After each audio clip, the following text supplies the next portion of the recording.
Okay, I want you to forget about your next app update for a minute. Today, we're looking at something way more fundamental. It's called ENTIFY, and it's not just a new system. It's a complete reimagining of what digital identity, security, and even trust itself can be. So let's just start with this one question, because it really gets to the heart of the whole problem. What if your identity just couldn't be stolen, or copied, or forced out of you? I mean, every single security system we use right now, from our bank accounts to our phones, is vulnerable for one reason. Our identity can be taken. And here's exactly why. Our entire digital world is built on things that are, at their core, stealable. A password? That's just something you know. A keycard, your phone? That's something you have. Heck, even a fingerprint is just a static piece of data that can be lifted and copied. They're all objects, and objects can always be compromised. This is where ENTIFY proposes a really radical shift. Instead of a static key, it introduces the idea of a living key. The whole point, the game-changing part, is moving away from an object you possess to an action you consciously perform, an action that, by its very nature, can't be stolen, can't be copied, and can't be forced out of you. So you're probably asking, how does this actually work? Well, this is where cryptography gets a massive upgrade. We're talking about security that's born from your own human awareness, not from a password stored in some database. At the very heart of this system is a concept called the autograph. Now, don't think of a signature you just scribble on a piece of paper. Think of this as a living, dynamic private key. It's a gesture, a symbol that you perform, and it needs your actual intention and your presence for it to work. It's something you do, not something you have. And this is way more than just the shape you draw. The system analyzes a whole symphony of data here. The exact pressure you apply, the arcs of your motion, the tiny little micro-pauses you make, the very rhythm behind your intent. It's a multidimensional signal that is totally unique to you in that exact moment, which makes it virtually impossible for an AI or some attacker to replicate. Okay, this brings us to what might be the most profound application of this whole technology. We're making a leap here, from just protecting data to actively protecting human life.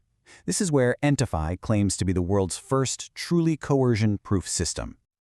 The science behind this is just fascinating. When you're under threat, when you're under extreme stress, your body changes in ways you can't control. You get these tiny microtremors. Your motor control gets shaky. Your pressure patterns go all over the place. In a life or death situation, you simply can't fake being calm. And ENTIFY is designed to pick up on those involuntary signals instantly. So what happens if someone's got a gun to your head and is trying to force you to unlock your device? Well, first, the system detects those stress signals in your autograph. Second, the authentication just fails. To the attacker, it'll just look like your device is glitching or malfunctioning. And third, while all that is happening, a silent alarm, a distress beacon, is sent out across the network. The system protects you by failing on purpose, by failing safely. And this really shows you the difference, doesn't it? Passwords, PINs, even biometrics like your fingerprint or Face ID, they're all vulnerable to coercion. If someone can force you to look at your phone, they're in. But the autograph, because it depends on a calm, intentional state of mind, is designed from the ground up to be fundamentally coercion-proof. Now, this idea of an unstealable identity is so much more than just a single feature. It's actually the bedrock for an entire ecosystem of hardware and software, all designed to work together seamlessly. First up, you've got the ENTiPhone. You can think of it as your everyday device, but your unstealable identity is baked right into its core. It's your wallet, it's your key, it's your personal protection system, all rolled into one. Then there's the ENTiCard. This is your ultimate failsafe. It's an offline, cold storage backup of your identity. Think of it like a hardware passport. It's completely disconnected from any network, so it's immune to any kind of online attack. And what ties it all together? The ENTiNet. This is a mesh network that lets devices talk directly to each other. It creates this resilient web of communication that doesn't need cell towers or internet providers to function. And this table here really clarifies their roles. Your ENTiPhone is your active, daily use device for security and communication. But the ENTiCard, that's your ultimate insurance policy. It's that offline backup that holds your identity in cold storage, ready for you to recover if you ever lose your phone. You know, the network itself is a total game changer. Because devices connect directly to each other, it creates this independent web of communication. What does that mean? It means it can work during natural disasters, during power outages, or even if someone tries to censor the internet. It's designed to be unstoppable because it's run by the users themselves, not some central company. All right, let's zoom out now and look at the biggest vision here. This isn't just about making our digital lives more secure. It's about weaving a layer of verifiable trust directly into the physical world around us. And here's how they plan to do it, with something called Elerium tags. These are physical tags you can attach to or even embed in any object, a bar of gold, a piece of art, your car, you name it.